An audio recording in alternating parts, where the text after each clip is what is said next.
Oh, We got John, or Dave. Good evening and welcome to the annual CPC televised meeting. We do this meeting every January to update the community on our projects and what we have completed and to give a status on our financial situation. I'm Nathan Maltinsky. I'm the chair. To my right, I have Kathy McGinnis, our vice chair, Dave Baker, member at large, Ann Rich from the Concom, Pam Mustard from Recreation, Wendy Berry, who's also citizen at large, and Ray Normandin from the Housing Authority. John Northgraves is ill tonight. If you're watching, John, hope you get better. And Andrea Wagner represents our selectmen. Tonight we have 5 projects that we'd like to give a presentation on. We have Charlie Aspinwall going to talk about Town Hall. Mark Proofer is going to talk about Niagara. Charlie Vecchi is going to talk about the Dewey property. Meg Wilkes will talk about Ellis School. And Zach Maltinsky will talk about the bandstand, which wasn't this last year's project, it was the year before. But we neglected to put it on the agenda last year, so we'll put it on for this year.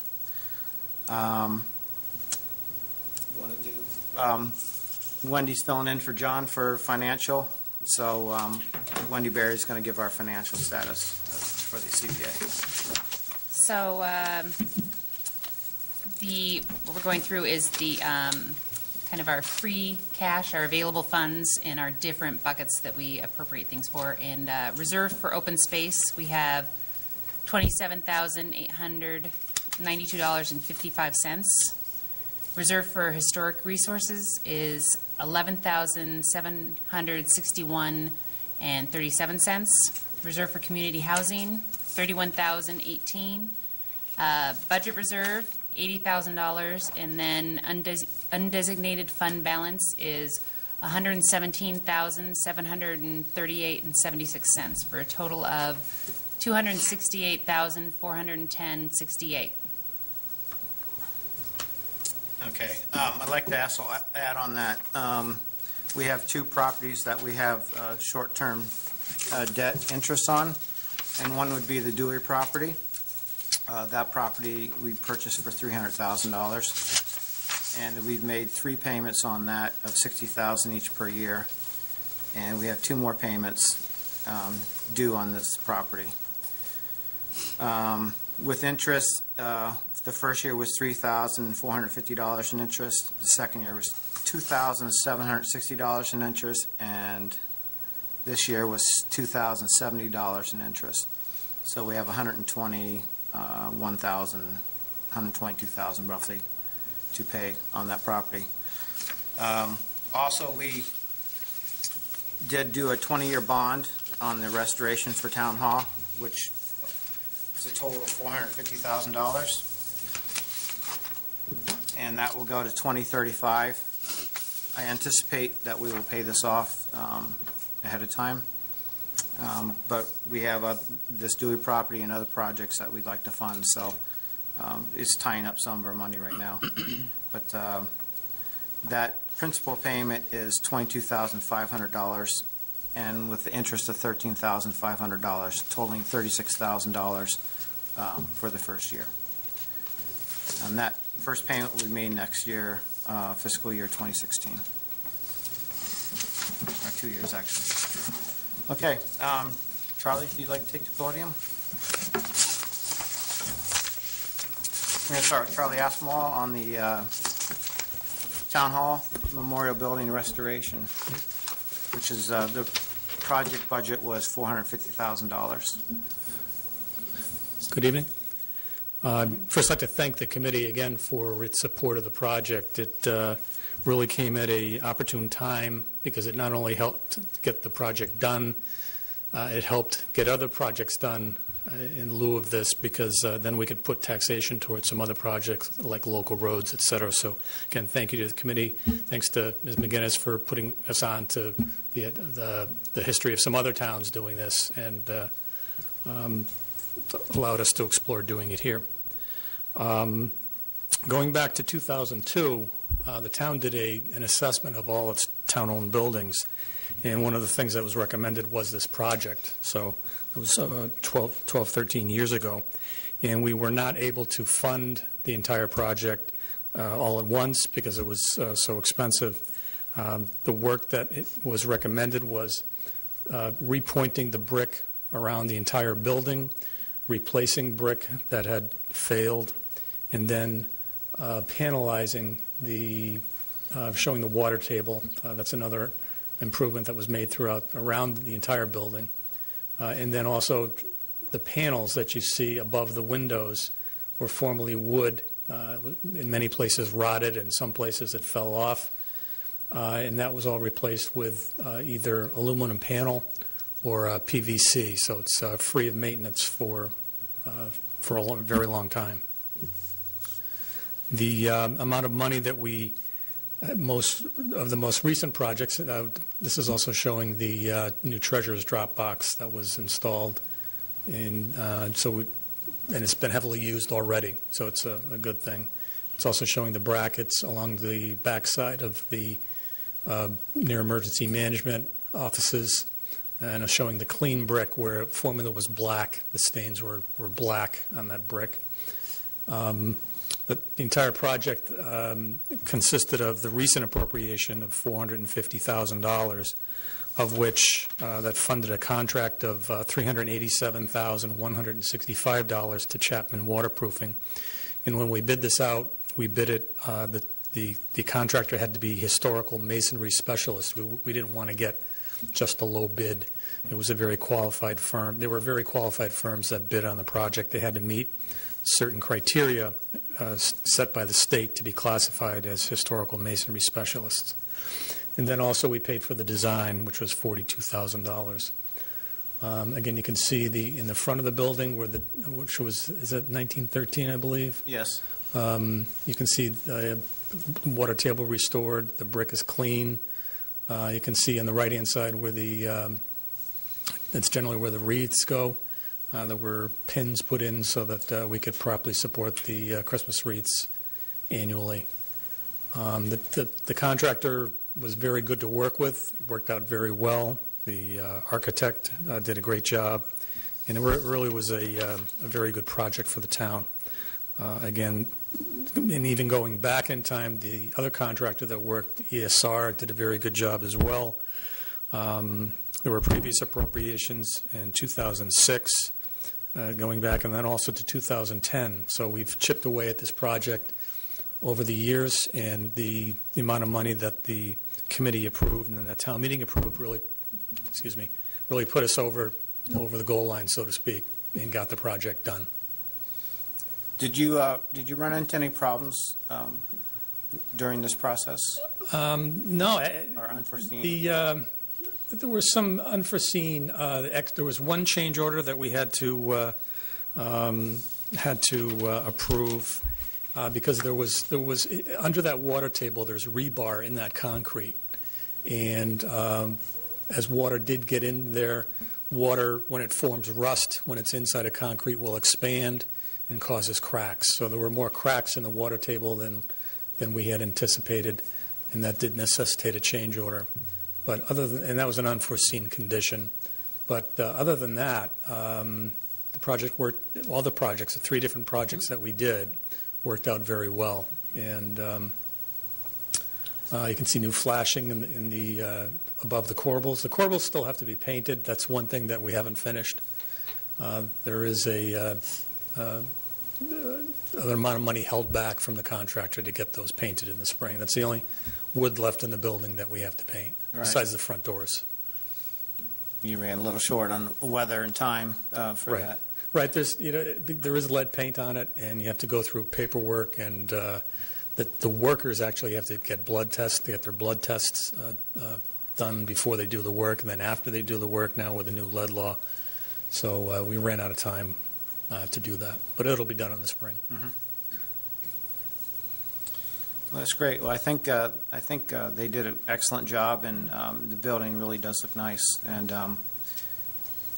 it's a big improvement, and it's one of those things where it took 12 years and it didn't happen, and finally, that's the good use of the CPA, where we're able to do this kind of project.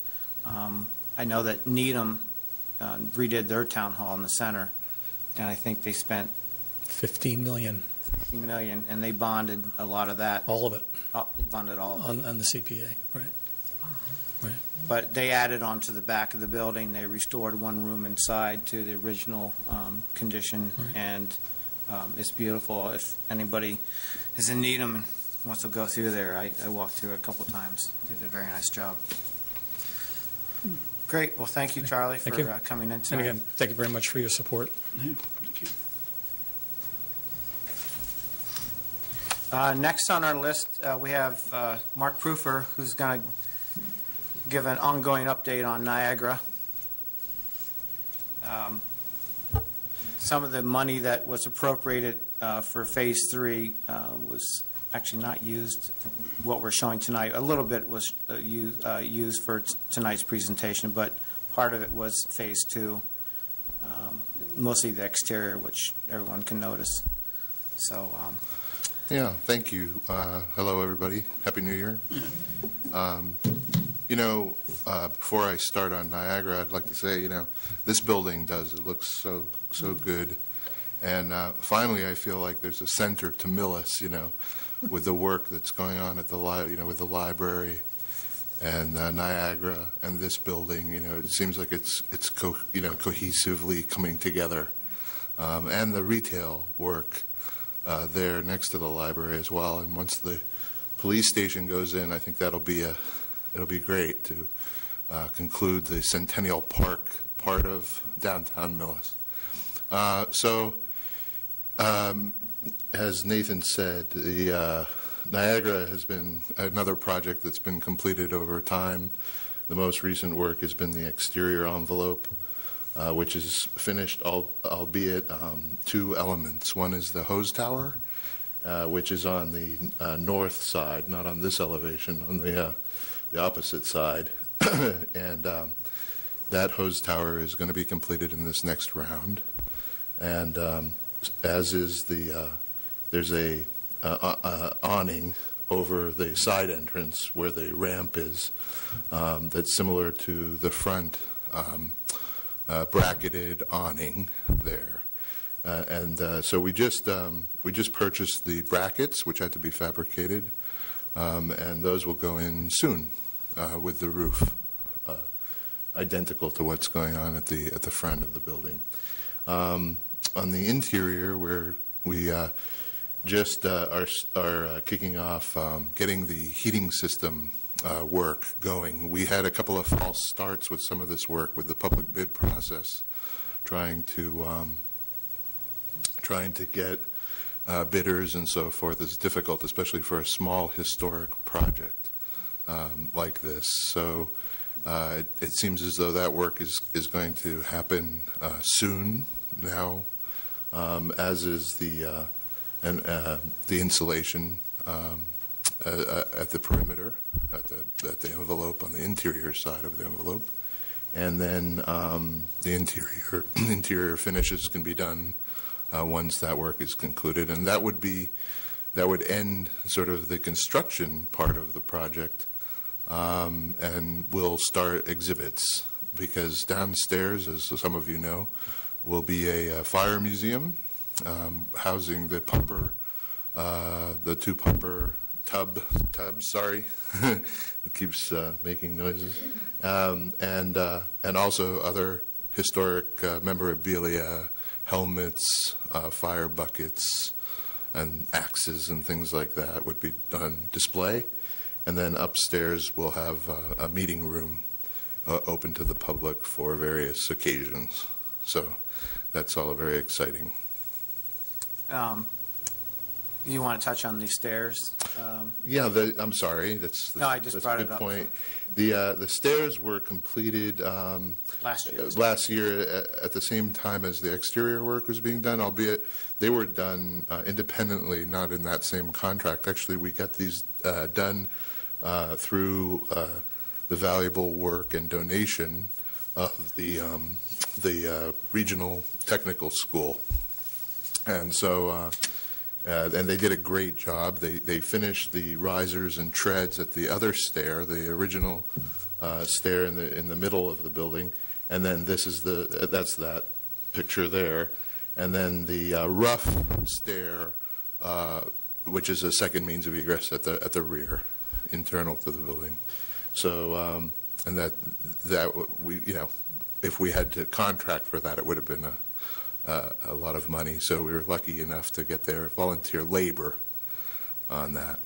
You can just touch on, we had to have a second means of egress because we had original stairs in the back of the building. Yeah, if some of you recall when the building was used as part of town hall for a couple of different town offices, there were stairs at the front of the building which were taken out back in 2000 when we did the front elevation. They wouldn't have been able to stay there, and they also sort of were in one of the more valuable spaces of the building, adjacent to the murals and so forth at the front of the building. So the rear of the building now has that second stair, and it's much more, functionally an improvement that way. Any other questions? Mark, I have a question. Sure. So I understand there was an open house during this past year? Yes. And how was that received? So the Historic Commission had a open house at 3 properties we could sort of open houses, if you will. One was at the Niagara Firehouse. We had an open house at Ellis Schoolhouse, and the third at the Millis Homestead at the Oak Grove Farmhouse. And it went incredibly well. We had a huge turnout of people. And it was just a great day, having people interested in Millis history, learning about Millis history, and it went over extremely well. We got a lot of interest in terms of people wanting to belong to either the Historic Society or the Historical Commission, and interest in the CPA. We talked a lot about the CPA and how it was funding these projects, and if it weren't for the CPA, we wouldn't be doing these very valuable projects. And so it was fabulous. Thank you. It was great.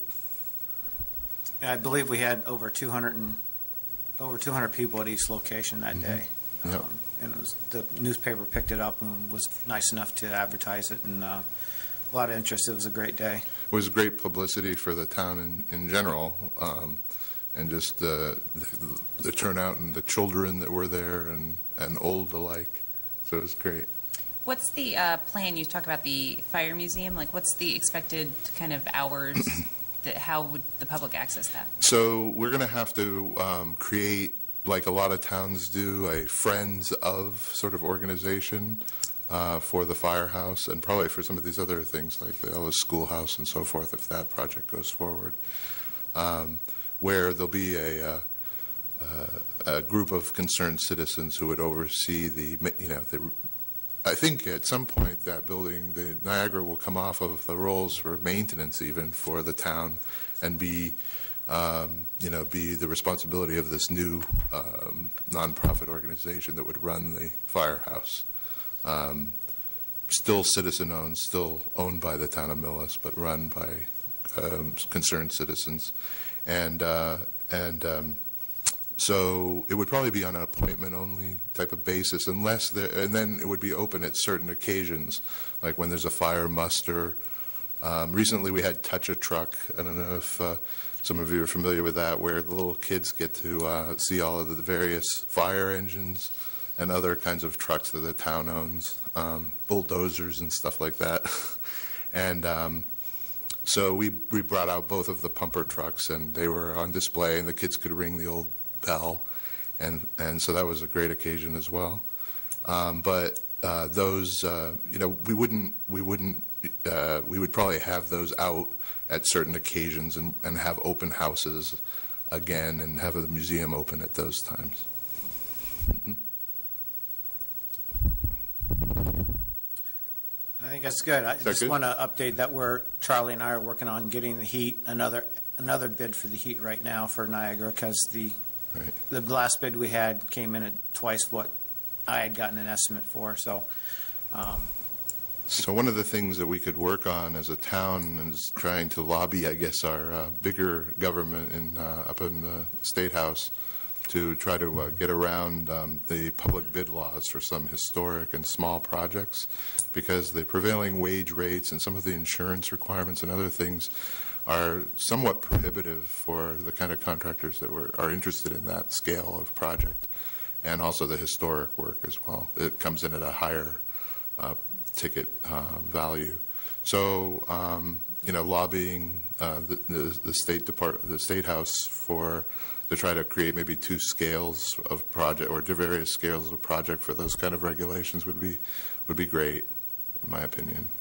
definitely, because we, 2 estimates for heat, and then we had 3 times we put out for bid for the hose tower, and finally, D&B Construction in town is going to be actually starting that probably next week. So it took 3 times for public bid to go the state register, and no one, a couple people bid on it, but then once again, it was way too high for what we had It's appropriated. difficult even for the project here at Town Hall. It's very difficult trying to get bidders. You were really lucky to have people turning out for that bit of work, but it depends on the scale of the project and the timing, and the economy in general. So it's a slower economy, it's easier to get bidders, but when it's bustling, it's more difficult. But yeah, and so a lot of the interior work, by the way, that will be done at Niagara, so like there's a lot of board work, board interior finishing, beadboard and things like that. That'll be done by volunteers with some of the materials purchased through some of the CPA funding and so forth, and other funding sources. But that's how we've done a lot of the work too. And talking about volunteering, I want to thank you for your firm for donating your architectural services. Thanks. I've already been thanked. No, for phase plenty. 2. I mean, that's Yeah. a substantial amount of money. If we My had pleasure. I think that having the town really get this kind of centering with, a lot of people view Niagara as the town center now, which is really encouraging, I think, and it adds to the value of Millis to a huge extent. Yeah, with the library in Niagara, it's kind of our little gateway downtown. Well, thank you. Thank you, Mark. Anybody else? Thank you. Okay, next we have Charlie Vecchi, who's going to give us a little update and discussion about the Dewey property, which is at the corner of Orchard and Exchange Streets, which was purchased 3 years ago. Hi. I'm not sure why I'm doing this, but I was asked to do it. Well, I didn't want to double dip and have Charlie, Charlie There you go. speak twice. So. This wasn't really, I am an associate member of the Historical Commission still. However, this wasn't a historical, this is an open space project, the Dewey property, not a historical project. However, the Dewey property, in case there are people out in TV land who don't know where it is, I'm sure there are some people watching. If you come down 115 or Orchard Street from Sherburne and get to the stop sign, we don't have a stop sign out there yet, at that little triangular park where Middlesex and Exchange and Orchard Street all come together, and look to the left, that field is the Dewey property, just past the Hubbard's house, the yellow house, and, oh, you have pictures. I was going to say, I'm the only person here tonight that doesn't have a PowerPoint, but I guess I do. Somebody made it for me. So the Dewey property was purchased by the town in 2011. It's 5.3 acres. As Nate said earlier in the finance, or in the treasurer's report, it cost $300,000. We're 3/5 of the way through paying for it. Yeah. So we have 2 more payments of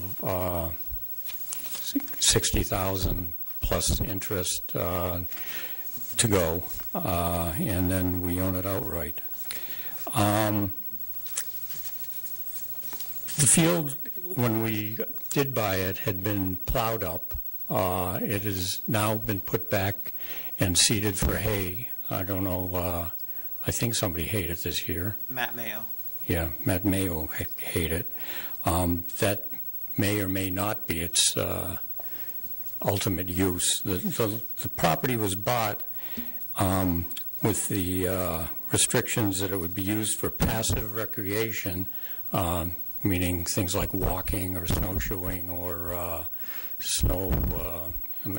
cross-country skiing, or agricultural. So it would be possible to, have community gardens there or any number of things. That hasn't been determined yet. Just to keep going on the property, the importance of the property is, I always thought, and I think a lot of people, and one of the reasons it was bought is, it really frames the gateway to the town. As you drive in from the north, from Sherburne or Route 27, it really shows what Millis used to look like. Not much of town looks like that anymore. But between this property and even Milbourne Farm, which is a little bit further north out towards Sherburne, it helps retain the rural and agricultural look of the town. This property, and it also abuts the Cassidy property, that is behind Nate's house, which is the Cassidy's farm, across from Oak Grove Farm. So they all tie together. This property and that property actually is part of, now we'll get a little historical for a second, what was termed the Long Plain, which was where the farmers from Medfield in the 1630s and 40s first came across to hay. It was the first time people came across the Charles River into the Wild West of America. There was very little to the west of Millis. This was really the frontier. And this field and the Cassidy property was part of the first properties that were hayed on this side of the river. Right now, the only thing that's been done, and I think it's pretty important, you can see it in this picture, was the trees that had grown up have been cut down, which I think was a great improvement. And now we're going to have to repair the stone walls, which my PowerPoint is showing here, and things like that. But before we do all that, and Charlie Aspinwall can probably help me here, or Ann can help me here, we have to set up a trust. There is a requirement, even though this is town-owned property, and it will remain town-owned property, it cannot be administered by the town. It has to be, I don't get it either, it has to be administered by a separate trust. It's one of these separation of church and state things, I guess, but it's not a church. The town can't be trusted to administer the property. So we have to set up a trust that will be in charge of making plans, viewing the property and make sure bad things don't happen there. It has to be financed by private funds. It can't be, these are the operating funds of the trust. Can't be financed by the town. I believe we could go, the trust could ask the town for funds to do things on the property, I imagine. Am I right, Ann? Well, it's the land trusts generally are required to, there's some, it's a protection. Right. And it's just another layer of protection. And the town can use the land the way they choose as long as it's not built on and it's kept as open space. It was bought as open space, has to be kept as open space. Right. And this land trust that you're apparently trying to set up at this point is just a layer of protection, so that if the politics of the town changes and somebody wants to put in a school there or another fire station or whatever, they will not be allowed to do that, and there's a separate level of protection to keep it open. Right.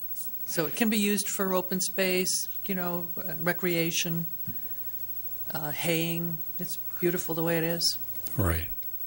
But anyway, so that's the next step, is setting up this A trust. land trust, yeah. A land trust. So I guess the town is, when they get around to it, is going to look for volunteers. So if anybody's interested in being a trustee of the Dewey property, I guess there are requirements. They probably can't be abutters, and they can't be elected officials or appointed officials, I believe, like on the Concom or on the Historical Commission or such. Well, it has to be a separate entity. Right. And the town can't set it up. It has to be, there are land trusts that will take on these properties that community preservation money has purchased. Right. We do. I think we did talk, and we talked to the trustees of reservations, and they'd be glad to do it, but they charge, do you remember, how much? 10 grand a year? Yeah, they would charge $10,000 a year just to do what volunteers would probably, Well, it's not a big deal. and Upper Charles Land Trust has been approached as well. But Right. there's a charge because there's a lot of administrative costs to any land trust to do this. Right. So if the town sets one, or the people of the town set one up, they can do it as volunteers. Right. There's a lot of paperwork. Yeah. IRS paperwork.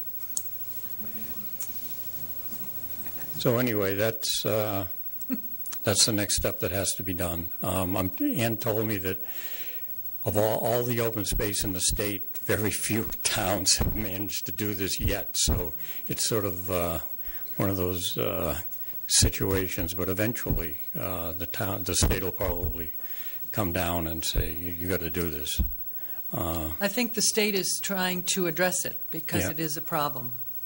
It's very expensive for towns to pay land trusts for the extra layer of protection.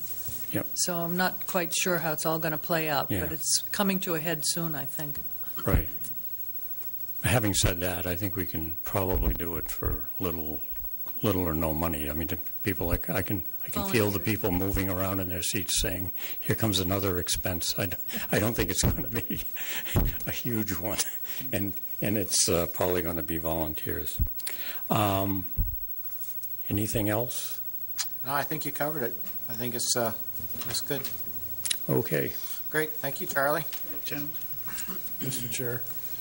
Regarding the trust, we had mentioned that there probably would be future open space projects, and we were talking about a kind of Millis-wide trust that would not only be Dewey, but could be set up to do future acquisitions as well. So I think one of the things we're saying to the viewing public is if you're interested in volunteering, and you're not an elected official, you're not an appointed official, because we can't be on that trust. We'd love to hear from you, and you could contact the chair of the CPA committee. Thank you. I see my son up there in his crew outfit. I don't know. That was you when you were younger.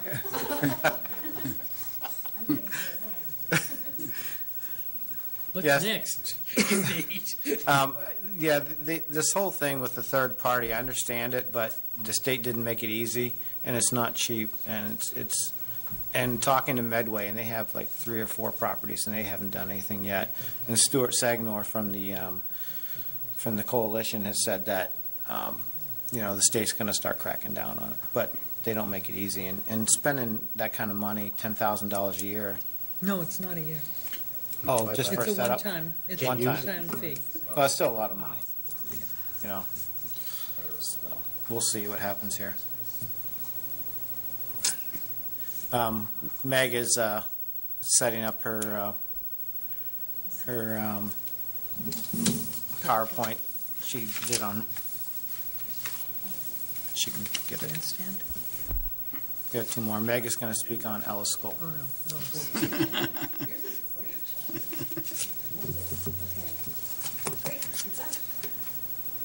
Straightforward enough.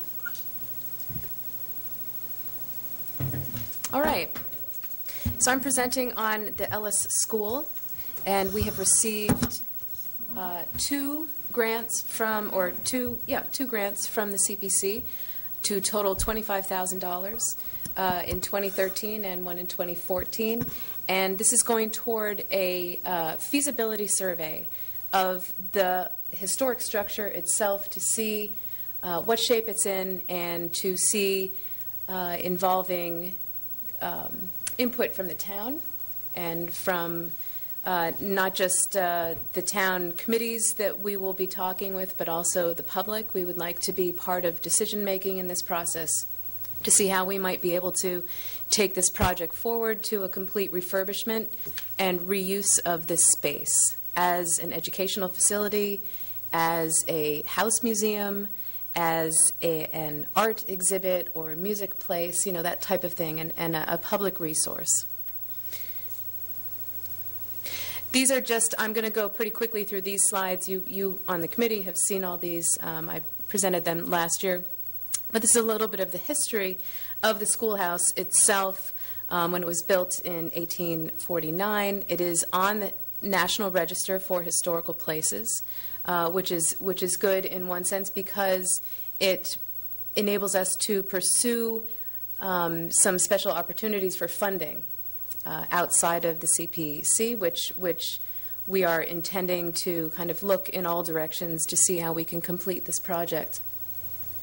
And this structure, as with many of the other structures in our town, has been used over time as the community sees fit, as things are needed. Space is needed for specific activities. As during the Second World War, bandages were made here in the school to be sent out to be used in the war effort. And the school changed physically over the years with original clapboarding, which is now not there, which we would hope to return to if we go to the refurbishment, and movement of doorways and windows and all sorts of things. It's a really interesting puzzle to put together the history of the evolution of the actual architecture and the appearance of the schoolhouse itself. And so this is just the recent history of the schoolhouse and how it's come into the town ownership and under the direction of the Historical Commission, or responsibility now of the Historical Commission. This is Ellis today. You all may recognize this. We have a banner hanging up here now, but it still looks like this. We did in, April, this is the inside of the house. The schoolhouse, excuse me. You can see there's damage in the roof. There's damage to some of the floors. We're learning more and more with the feasibility survey with the contractors that we've had come in, which I'll be coming up to in a minute. In April of 2013, we did a 3D laser scan of the house, which records very accurately the, it's not advancing.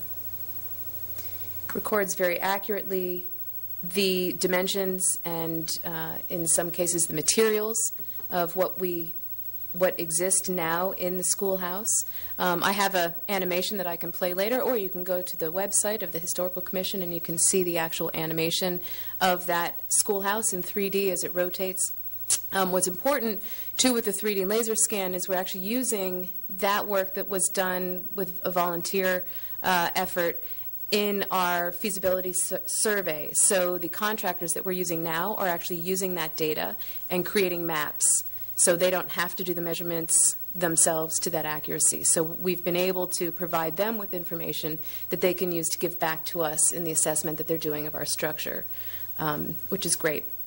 We also did a ground penetrating radar survey, the Historical Commission, in October of 2013, to investigate the property, what's out there. You know, we don't want any surprises. I don't like surprises, at least. And we were able to, I'm having a little bit of trouble advancing slides. Oh, here we are. We were able to find what we believe are the 2 privies. So this is the line. The yellow line is the direction of the radar unit as it goes in the ground, and you can see that little scan on the bottom. That's a radar scan, just a lot of little squiggly lines. But when you read radar data, you can see that I think we have, in those 2 red circles, we have the 2 privies that we know are back there. So to prove it, we get to dig it, but that's another whole project if and when, which we don't necessarily have to do. Some things are better left, covered up. So now, starting December 19th, we had our first kickoff meeting and investigation of the building with a contract company called CBI Consulting, who's on board, and they are looking at assessing the structure, the stability of the structure, the materials, the contents, and will be providing us with a number of deliverables in the end, including recording everything as it exists now, an evaluation of the condition of the architectural fabric, recommendations for refurbishment, and recommendations for use as well. We've been talking with them because they're a large company, have done a lot of different really interesting restoration projects on historic towns all through Massachusetts and New England. And so we're trying with the Ellis School right now to really kind of be really creative and have lots of different ideas that as we meet with commissions and we meet with committees and we meet with the public and public interest groups, we hope to evolve an end use of the school. But we're really using CBI in part to help us along that path and see what other people have done. And again, to be as creative as we can. The future plans, if everything goes in this direction, right now we're in the feasibility survey, and it's very important for us to take our time as we go through that survey with the contractors and to be very considerate of the results that they give us about the structure and the stability of the structure and how they would propose we would have to go forward, the kind of money we'd have to spend, the refurbishment we'd have to do, and be very thoughtful about going forward with this process to total refurbishment of the structure. So that's something that will be considered and in many parts decided by a group of people within the town with the different organizations that we have. Ideally, we will restore the schoolhouse, and as you can see here, I just have I found a picture of an old historic schoolhouse. One of the highlights of the restoration that we're looking to do is create a curriculum for elementary school students, probably 3rd grade, to have a day in the Ellis Schoolhouse, to have a day of school, to have the costumes on, to have the old slates and pencils or chalk, to play the old games, to kind of learn the old way, to look at the chalkboard, and do those types of things. We also are looking at the restoration of the historic landscape, so removal of more trees. To this point, we've removed a lot of trees from that area, and the trees that have been moved have mainly been trees that were, if they fell down, would have harmed the schoolhouse itself. So that's the first phase of kind of tree removal, is to make sure that that it's safe and it's not going to be cut in half by a tree as we begin this process. And also, very exciting future potential is the use by the public, and how this can be a really creative space for Girl Scout and Boy Scout meetings, or, as I mentioned before, for art exhibits or musical concerts and that type of thing. So public outreach is very important. I think the funding that we've received from the CPC has really enabled us to go forward with the schoolhouse, to start a brand new project. This is in addition to what the CPC has enabled us to do at Niagara. And I think we are gathering, the commission, a certain momentum with the funding, with the work we're being enabled to do through that. And so we really feel it's important to get the public really involved and interested and investing, in this themselves, partly because we need help. The commission cannot do and should not do everything on their own. We're here to look after, present ideas, engage the public, and do what the public of Millis is interested in having developed, that type of thing. So one of our first steps was this open house, which we discussed in the very beginning, with over 200 attendees. We have, I think, over 30 to 40 people that actually signed our signed-up sheets and put down their emails, and we're sending out a newsletter in the next week or two to, again, the momentum's running to get people, inform people what's going on, and if they want to come volunteer, whether it's sweeping out the schoolhouse or helping paint the bandstand or, many other opportunities that we have, or be on the commission, that type of thing. And also, also public outreach for 2015, we have Kyle White is working with us on his senior project. He approached the commission to do some work on cataloging and archiving, which feeds right into Ellis and Niagara, in that we will have a comprehensive list of all of our collections. We will be able to create educational collections or museum collections, so when the schoolhouse is being used as a historic schoolhouse, whatever we have in town we'll have archived and in a catalog, and we'll know where we can get our hands on it and that type of thing for studying. So I think that's a really great step with Kyle and his senior project. And we have been awarded with the Millis Cultural Council a significant fund so that we can do a historic Ellis Schoolhouse investigation, which will involve 2 public talks, one geared toward youth and one toward adults and the general public who want to come at the library. And then we will also be having a day at Ellis looking at how we research and learn about a site like that, and how we go through the process from it's old and falling down and there are a bunch of old trees around it to refurbishing it and putting it into action within the community. And it'll involve underlying STEM principles, so science, technology, mathematics, and engineering, that we use, some of those tools that we use in the work that we do with cultural heritage. And of course, another open house, because we have to have one every year. It was really fun.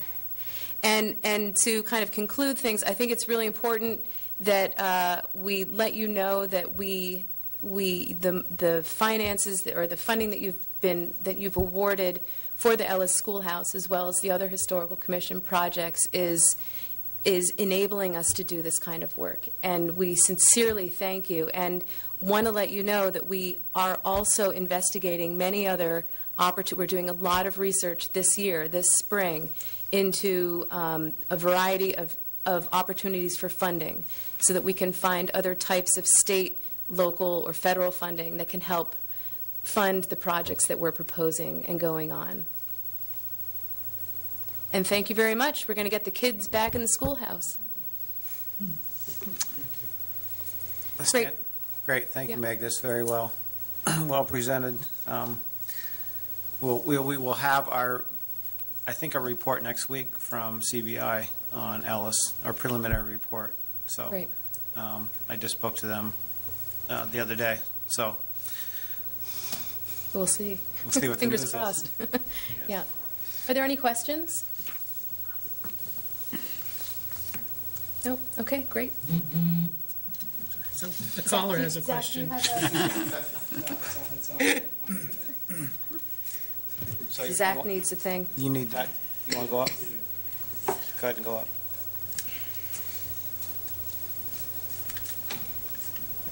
I'll just leave my stick in. Trains are late. Why? Trains are late. I get beat from Franklin line. Next, we'll have Zach Maltinsky, I omitted the bandstand project from last year. That was Zach's senior project that he got involved with.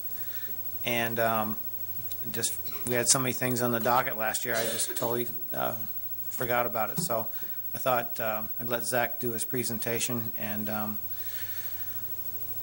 speak to us tonight about it, because it did transform the bandstand back to its original and better state than what it was.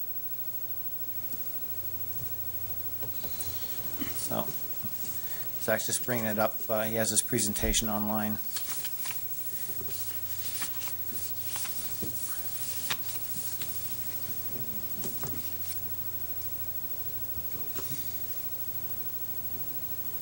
Mr. Chairman, while we're waiting a few minutes, and I see that Mr. Aspinwall's still here, is this town hall, is it done, do you think? No, I didn't know if there was any other funds or anything. Mm-hmm.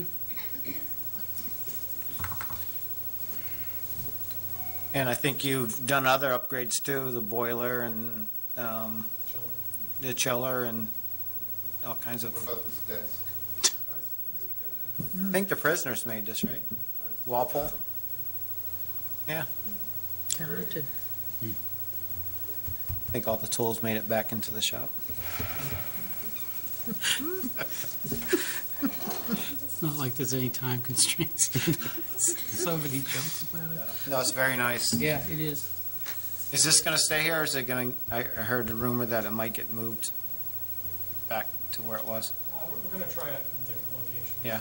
In this room. We take a wall down. How you doing there, Zach? Can't find the internet. Do you have I gave you the. Charlie, could you give him a hand, please? Charlie Vecchi, I mean. Yeah, the Wi-Fi's not popping up on the computer though. Dad, why don't you go and give him a picture? Yeah. Get rid of the picture at least before they show it. I can't even do that. That's on there. So just tell us about it, Zach. We all seen it. Yeah, this computer's having too many issues. I don't know what's wrong with Mom's computer.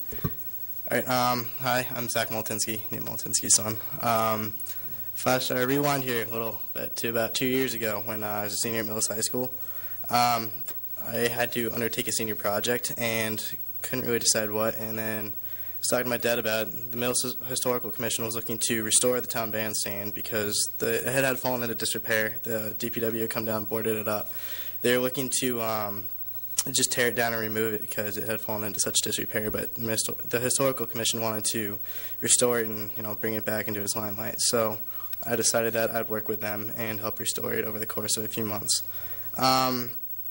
For fundraising, if I recall correctly, I remember we canned outside of Roach Brothers. We had a turkey shoot at the AMVETS, was it? Yes. Yeah, we had No, a at the Sporties. not Sporties. Yep, we had a turkey shoot. We also received a generous grant from the state cultural. What's the name of that council? From the Cultural Council. From the cultural council, and that was the majority of our funds for the project. When we first started, as I said, it was boarded up. Couldn't gain access to it, so we had the town remove the boards. It had a low roof in it, so we tore out the low roof to expose the high ceilings in it to give it a more spacious feeling. We scraped off all the old paint, removed the concrete steps that were pre-existing. We also removed the remainder of the wooden railings that were there for the initial prep. The roof had been done prior to me, or to my work with the Historical Commission. So we had a roofer come in, strip off all the old roofing, and then put on a new roof, so that was taken care of. Actually, you and John Baker and the rest of the football team cleaned up all the shingles. That we did. Had a few volunteers come in and help us clean up the mess that we had created from cleaning up the tiles. And then our next phase of the project was more of the finishing it up and making it look nice. We painted or primed all the roof supports, all the posts supporting the roof. We then painted them afterwards. We also custom ordered railings wrought iron railings to surround the bandstand to give it a classier look and replace the old wooden railings. We installed granite steps in front of the building. We also put a nice little rock garden out there to add a little extra curb appeal. And the last two things we did were we installed new floodlights around the perimeter of the bandstand and inside to light it up and make it more visible. Also, keep vandalism down and let the police take a look at it whenever they felt necessary. And the only thing we have yet to do is to install the ceiling. That will be undertaken at some point. But in terms of its use, once the project was all finished and we were ready to open it to the public, we had a big concert, or public concert for anyone could come down to. We had 3 bands play, or 5 bands play. Sorry. We had 5 bands play. It was a great concert, attracted a lot of attention. A lot of people were very impressed with how it looked. Well, we also cleared the surrounding area. The tree line had grown in, and it just didn't look great, so we cleared it out to also make it more visible. But yeah, the lawn was cleaned up, the whole surrounding area, and we had the concert. It went great, attracted a lot of attention. The concert was put on by the Millis Recreation Department. It was a part of a summer concert series. So the plan for the future of the bandstand is to continue having concerts in the bandstand and to keep them open to the public and allow the public to keep enjoying the structure that we saved together. Nice. That's great. I'd show you the pictures, but unfortunately I can't access the slideshow. Oh, you do? You can just whip through. Oh, yeah. I can pull it up real quick. How's the vandalism been down there, Mr. Aspinwall? Yeah, good. Jim did put a security camera on the bandstand. There's 2 down there, with one on the courts and one on the bandstand. And so if anyone does anything, they can catch them, which is really nice. I'd also like to point out that Harvey Industries, a Massachusetts-owned company, donated the roofing. Oh, yes, Harvey Industries donated the shingles for the bandstand. And then I had a roofer that I've used quite a bit. Larry Canole from Natick did it for a very discounted rate. And then the football team, Zach and John and a few of the other kids, the DPW brought a truck down and they loaded them all up. And we had Charlie was there, Butchie Breed helped out. Meg was there. Terry Tagney stopped in for an afternoon. We had a nice group of people help out. Zach alluded to the ceiling. There was a low ceiling in the building, and we took that out because a lot of kids pull down the boards and crawl up there and do various things. And so we took that out, and with the money we had left over, I purchased tongue and groove beadboard for the ceiling. And so it's sitting at Niagara Hall right now. It's all painted, 2 coats, and probably in the springtime we'll install that in the ceiling, so it'll really brighten it up. And Jim McKay was very nice to get us a new LED light for inside that's on a sensor, and it's got an unbreakable cover on it, and it's very efficient. So those 2 things really helped out. And the railings were not to code before, so now they're 42 inches high, so no one can fall over because the back edge is probably a 12-foot, 14-foot drop. So we had new railings installed by Hidden Hill Farm from Dino, and he gave us a local business. Yep. And did a great job, and he gave us a good price, a discounted price. And I also got New England Power Washing to give me half off of his bill for the power washing of all the stones and cleaning that off. And he liked doing it because it's something different to do. And what else do we have? Mr. Chair, Mr. Baker. did you graduate? Did you get a diploma? I I did guess. indeed, thankfully. I think so. All right, slideshow's good to go. So, yeah, we'll just do a quick review. The fundraising, we had donations from a variety of local businesses, including Middlesex Savings Bank, Roach Brothers, Rockies, Ace Hardware. Roach Brothers was kind enough to let us can outside and take donations from anybody passing by. As I mentioned, we had the turkey shoot down at the Sportsman's Club, and we also received the grant from the State Cultural Council. Which we raised over $1,000 at the turkey shoot. Yeah, and a great deal of money was raised there. That definitely went a long way. It's always a fun afternoon. So as I said, the initial steps of the restoration including replacing the old roof, cleaning up those old shingles, which I did with the other members of the Millis football team. We scraped the old green paint off the structure, power washed the stone surfaces, including the outside of the building and the floor, which had a great deal of stuff growing on them. We removed the old wooden railings, removed that low-hanging ceiling, and removed the low-hanging tree branches along the tree line that had kind of taken over the space. To finish off the project, we painted the wooden surfaces white. We installed those new railings that we had custom made with a fairly cool M logo in the front two sections of the railings next to the stairs. We placed a stone garden next to the steps, in addition to the granite steps that we installed. Put the floodlights on the outside and on the inside of the bandstand. We have yet to install the rest of the ceiling and the floodlights on the corners of the building. The concert, which I mentioned, was held April 27th. Had many local bands, including the Fat Daddies. And if you haven't heard them play, I highly recommend you go hear them. They're a great band. We also had the Millis High School band, tech band, and concert band both come down and play. So the public who don't normally get a chance to hear them anymore got a pretty cool opportunity to come down and hear them all play together.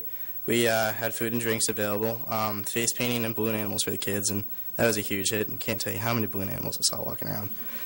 Had a great turnout, about 300 to 400 people, a lot more than we were expecting. And it was great to see the recognition, as I mentioned. Just a lot of people love to see the finished project, and it restored to its glory what they may have remembered. We had a donation table and raised $1,000 alone at this concert. So also received a great deal of support from the public. Here's the pictures. So at the top left, you can see what the bandstand originally looked like in, I forget what year the picture is taken, but I think it may have been the 1950s, somewhere around there.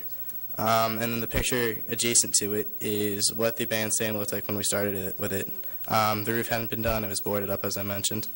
So if you go to the picture next to that, there's me scraping the old green paint off the roof supports. That was a fun job. And then below that, going in order, you see the installation of the granite steps, the removal of that low-hanging ceiling, and then the picture next to it is after everything had been taken out. Then you can see me priming the ceiling, and then the other two pictures in the bottom right corner are what the tree line looked like when we first started, and then what it looked like at the concert, and how much more open it is. Definitely made it look a lot nicer in the area. And that was our finished product. Nice, really. Terrific. So yeah, it definitely came a long way, but we feel it definitely came pretty close to what it originally looked like and brought it back to its former glory. Great. That's great. Zach, I think that CPC requested $4,000 for the project. Okay. So that's how much we put in. Then we raised $3,500 above and beyond that. We had several people from town. We formed a Save the Bandstand committee, and Walter Anderson was a big help on that also. Mm-hmm. Walter Anderson, Bonnie McBride. Scott Fuzzi. And it's nice that Chris Fogarty got money from Middlesex Savings Bank to do the summer concert series. So they gave $4,000 to the rec department to pay for magicians, for bands, and all kinds of things. And we had a good turnout this year. I went to all of them. It was very nice. And some of the kids in town have gone up there, and there's power up there, and you can bring your amp and guitar. And A few of my friends have gone up there and set up with their bands and played, and it's great because, I mean, everybody gets to hear and they get to practice and make themselves heard a little more. So it's great to see it being used in a respectful manner and see the public really coming to appreciate it and what it is. One other person that really helped out a lot and came to bat for us was Jim McKay and the DPW. They hauled away all the brush we cut on the trees, helped us with bringing some stones in. They ordered the old concrete steps for Yep. us. And Charlie, our mason, we put those steps in and got the stones in place, and it was a nice turnaround. It was. Didn't Butchie Breed help too with the Yeah. steps, or not the steps, the rock garden? Yep. And if I'm forgetting anybody, thank you. It was a nice.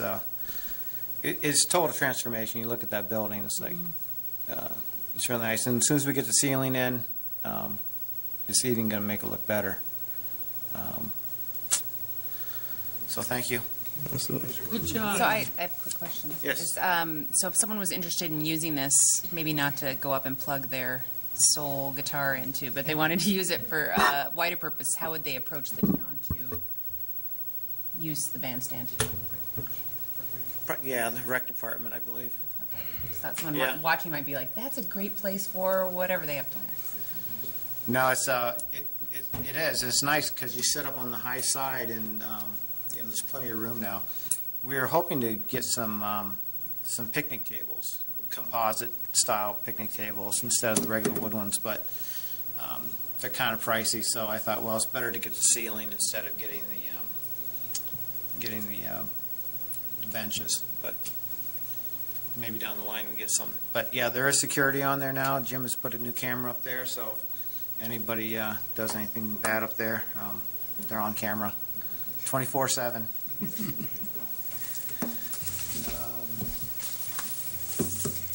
Okay, well, I think, Minutes? yes, we can do that after we're off air, but, anybody else have anything to add? Ray, you wanna? No? No new housing yet. No new housing. We did the Housing Authority last year. Yeah. I'd like to thank Camille for her hard work and phone calls and emails I give her during the day. She does a great job keeping us organized and putting it all together. And I'd like to thank the committee for all their effort and time. And we have a great group of people. Dave was busy with the fields study this year, so he didn't get to make a lot of meetings. But right now, we don't have a lot of projects on the docket. There is one for a possible quilt, bicentennial quilt, but we haven't heard back from that yet. That hung in the old library that needs some framing and restoration, but nothing much else going on right now. But appreciate it. Thank you very much, and we'll see you next year. Amen.